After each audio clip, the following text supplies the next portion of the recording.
we discuss news of athletics. Well, amid the recent developments concerning the change of allegiance saga revolving around some of Jamaica's top Olympic athletes last month, discussions about the measures to combat future athletes being poached by more wealthy nations that can offer greater monetary incentives in comparison to the associations governing islands and countries like Jamaica. One man that is keen on aiding in this endeavor is former sporting coach, now turned agent and representative, Henry Rolle, who has been involved with top Caribbean talents such as the Jamaican triple jumper Jaden Hibbert and Olympic silver medalist Wayne Pinnock. He joins us on the show now to present what he believes is a viable athlete retention plan for the governing body of the sport and the government could explore in achieving greater athlete welfare. Welcome to the show, Henry. How are you? Can't wait to see this plan. I'm fine. How are you? I'm doing well. I'm happy that I can be on the show today. So this plan, because when you came on the show last time, a lot of responses, many people felt that, what you were saying made some sense. So I'm pretty sure now they want to know what the plan is. Well, I sent you a copy of the plan. I also met with some key stakeholders in the sport and some businessmen who thinks it's a brilliant idea and think it's very viable. Um, and I think a lot of athletes, it's about time. When you look at Jamaica, Jamaica is really the core of the region. And if you hinder at the core of the region, it hurts everybody in the region. And and if we keep picking at Jamaica and taking the best from Jamaica and it's not sustainable, then the whole region will suffer. Yeah. Well, I want to spend some time going through the plan because as much as you emailed it to us, our viewers are, key to find out what's in this plan. So let's start a bit, Henry, by talking about the objective of the plan. And it's in plain terms, it's to keep the athletes in Jamaica and, of course, ensure that they're happy. Anything that I'm missing that you want to share with the viewers? Well, it creates a stress-free environment and enables athletes to train and compete without financial burden. And it recognizes international success with direct awards. Also bring national pride that promotes through social media platform and a sustainable strength that strengthen the local clubs. A lot of people talk about the individual athletes, but it's really the clubs and coaches that carries most of the burden. MVP, Sprint Tech, races, they spend quite a bit of money, and I know firsthand. I mean, MVPs, the equipment, and they spend on equipment, travel, physios. It's a very high price tag. Yeah. So based on what I'm seeing, this will ease the burden on a lot of those involved. Now talk to me about the tier system because what's for sure with this plan, it's not going to be equally allocated. There are various tiers and once you match the criteria required, you're going to be awarded that amount of money. So break that down for me, Henry. Well, the gold tier is an annual stipend of 60,000 US, which is equivalent to 9.3 million Jamaicans, monthly of 5,000 US, and 25 participants max in this program. And the criteria is simple: you're an Olympic or world outdoor medalist or a finalist or your top 10 ranked world individual. Now, world rank is a little different from performances, and that can be explained later. Silver tier is an annual stipend of 30,000 US, 4.36 million Jamaican, monthly stipend of 2,500 with 30 max individuals in the silver tier. And the last tier is bronze tier. The silver tier really requires any senior team participant for Jamaica that made a senior team a world indoor medalist and a top 10 performance individual. A bronze tier is really a developmental program, and it's for individuals in the relay pool, NCAA finalists, high schoolers that are just came out of high school and joined one of the clubs in Jamaica. And that's the important thing. They have to be someone that's and the developmental program from high school that stays in Jamaica. Yeah. And that pays about 16,000 US a year. Okay. And I know there are also bonuses allocated. But Henry, my main question is, where will the money come for all of this to happen? Let's before we get to that, and I will tell you where we're at. Let's not forget the clubs. Like I said, a gold tier club, an annual stipend of 200,000 US a year, and this club is one that is proven to provide Olympic and world medalists. There are really but 2 to 3 clubs in Jamaica that fit that criteria. Silver clubs, 100,000 US a year, and bronze clubs are 50,000. And I think that it will really put an injection into this track and field world in Jamaica. And like I said, the stronger Jamaica is, the more strength the region gets. Everybody feeds off of the strength of Jamaica. You can see it at the Carifta level. I mean, if you take Jamaica out of Carifta, really is it's a Carifta Games, but it doesn't bring that type of level of performances. And the bonus, you can go to the bonus structure. I think the bonuses will pay very well, with 100,000 being paid for an Olympic medalist down to 50, 25, and even a finalist. And also with the relay pool, we forget that how difficult it is to put relays together. And those individuals go through the same regimen and training as an individual that wins a gold medal. World Championship, World Indoors, Commonwealth. And also one of the, I think, key individuals to the program is the universal health insurance for an individual athlete to get the help they need anywhere in the world, as far as surgeries, an insurance plan that can benefit an athlete no matter where they're at in the world. And the only criteria for everybody in the program is to simply post once a month anything about Jamaica. Whether it's an event, food, beaches, event, and that's the only thing, and so forth, that is required. Obviously, there's a board that has to be put in place. I personally think that a board should be made up of 3 coaches, because the coaches are the ones who develop the individuals and pretty much run the sport. 1 government appointee, a consultant, 1 per individual from the governing body of track and field, and 2 retired professional athletes, because they themselves know what athletes need and have a great input. Will have a great input on that board. Henry, but I want to go back to the issue at hand here, because the reason why you came up with this idea is to help athletes who are struggling, right? And based on the plans that I'm seeing here, the majority of this money will be going to clubs who are better off because they're producing the world champions, and to athletes who are better off because they are world champions and they're medalists and stuff like that. So they're getting the majority of the funding. But that's not going to be aligned with the chief goal of helping those at the bottom of the ladder. Yes, it does. It has a bronze level. I mean, when I was hired at Auburn, the AD said to me, he said, listen, I'm going to treat you fair, but I can't treat you equal. And I simply knew what that meant. I was treated fair based on where I was at. And that's the way athletes are, the system is designed for every individual, Explain the bronze level then, Henry, because I'm a little bit lost. I get the impression that a few individuals will be left out in the cold because of this. Well, you got 30 individuals. The budget will sustain 30 individuals at the bronze level.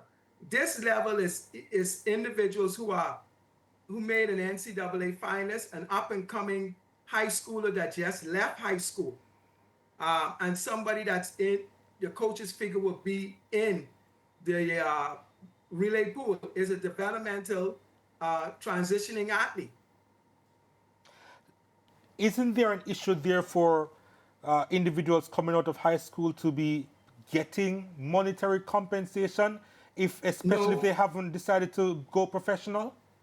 No, because the NCAA for years have a amateurism rule where the governing body or the Olympic Association or the government can provide subvention to an individual that they see to be in their Olympic development program. So, That's an sorry, NCAA rule you that's said the been for government years. or what else? The government and who else? The, the Olympic Association, the governing body of the sport, or the government. The Bahamas has been doing it for years.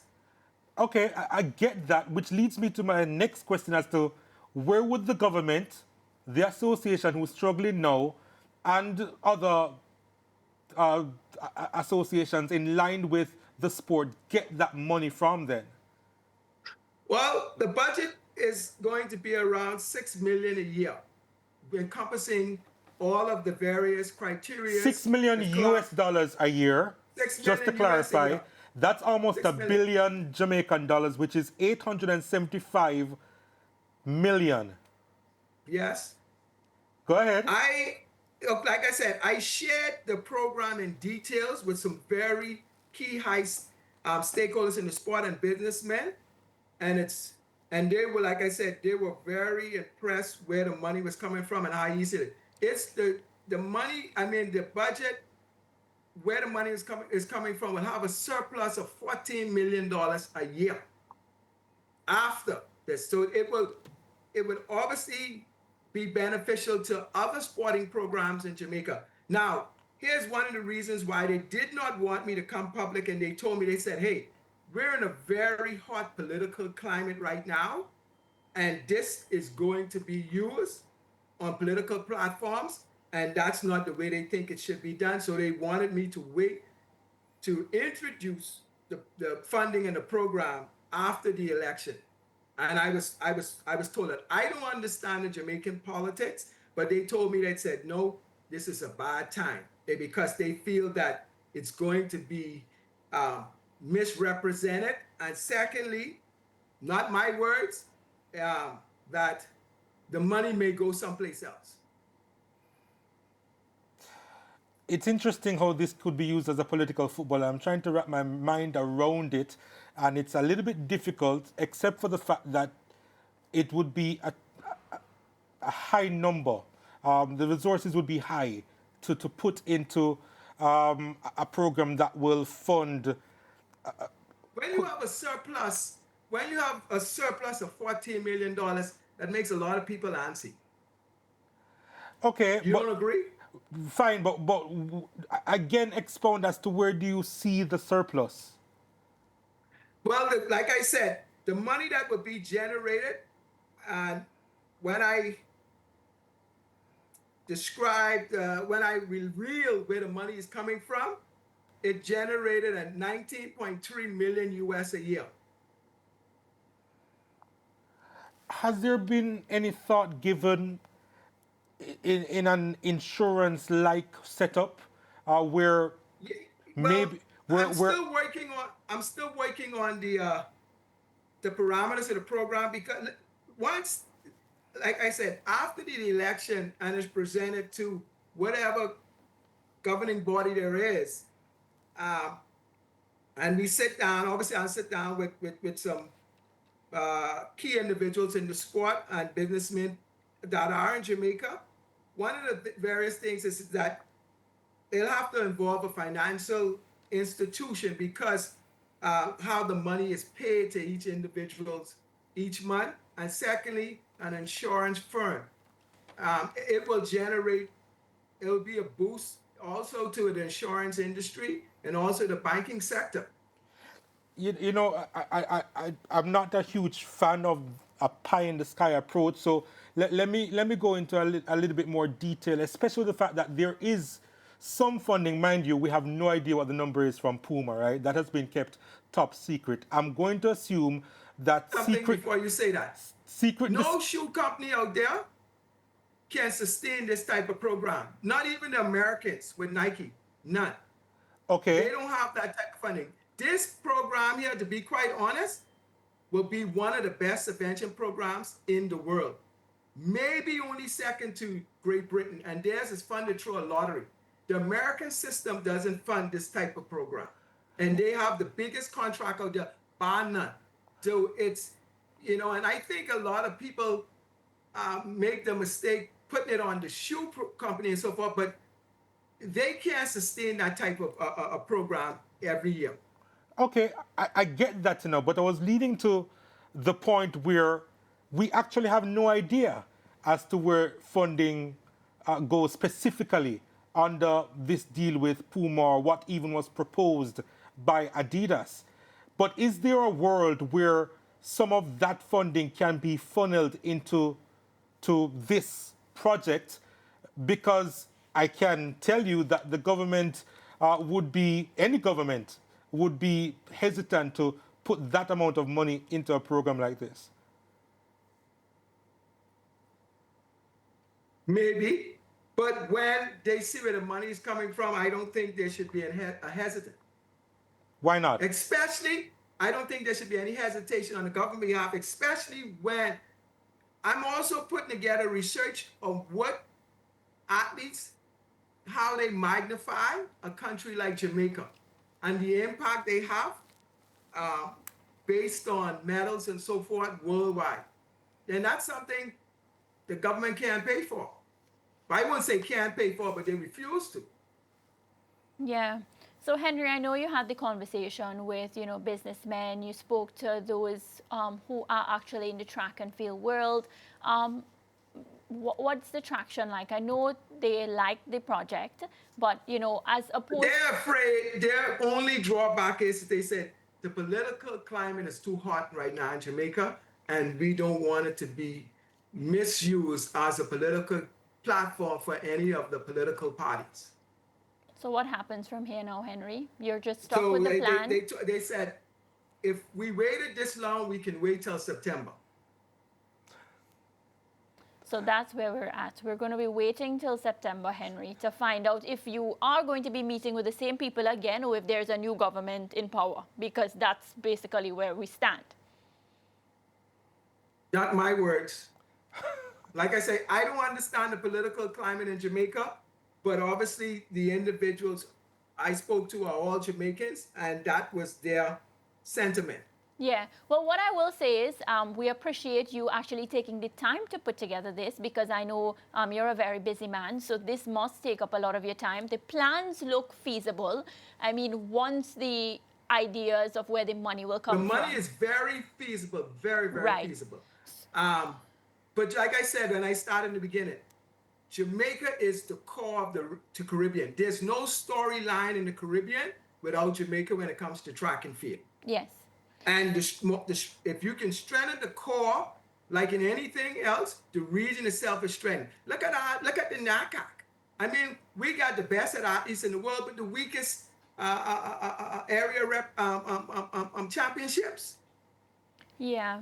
Well, Henry, that's all the time we have for this segment, but we really appreciate what you shared with us. We're happy that, we are aware of what the plans are. And it's unfortunate that, we just have to wait till September to see what happens. I wanted to reveal the plans, but I was told, no. Yeah. It's too feasible. It's a lot of money. And they're just afraid that it will be politicized. Yeah, well, let's wait and see. September should be here shortly. But what I do know is we need to start thinking about the athletes and not the politics of sport. So hopefully we chat again soon, Henry, and this time we'll be talking about the plan being implemented. Definitely. All right, Henry. Thank you. Thank you, Henry Rolle, of course. He joined us today to share that plan to, try his best to ensure that the Jamaican athletes don't switch allegiances. This comes on the heels of the stories of athletes switching allegiances to countries that offer them a lot more money and benefits. We're up on a break. We'll be right back.